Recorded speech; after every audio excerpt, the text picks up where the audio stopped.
నేను వెళ్ళిపోతున్నానులే. అమ్మయ్యా, thank you so much. దరిద్రం వదిలింది అనుకుంటాను. బాయ్, బయలుదేరు. నాకు తెలుసు నువ్వు ఇలాగే ఉంటావుని.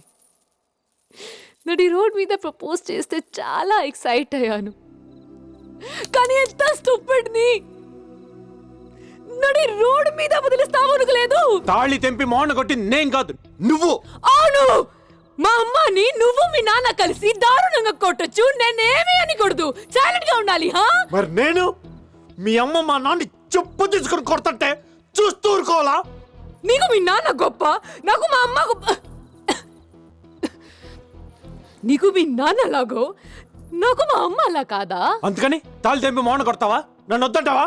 అంటే వదిలేస్తావా? నేనేం వదలలేదు. డైవర్షన్ తెంపేసింది మీరే. డైవోర్స్ మీద సంతకం చేసింది ఫస్ట్ నువ్వే. నేను చేశాను, మరి నువ్వెందుకు చేసావు? నువ్వు చేసావు కాబట్టి నేను కూడా చేశాను, అంతే. వెంటనే దాని వెనకల పడిపోయావు. ఏయ్, మధ్యలో అనవసరంగా అమ్మాయిని లాగద్దు, తనకేం తెలియదు. మరి నాకు నాకు నాకు చాలా తెలుసా.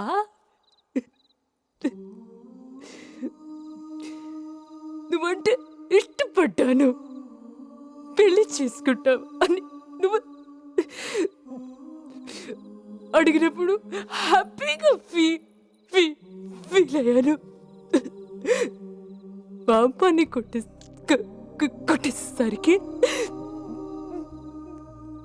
నాకేం తెలియలేదు.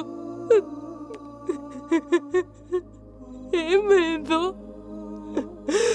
ఏం చేసేసాను.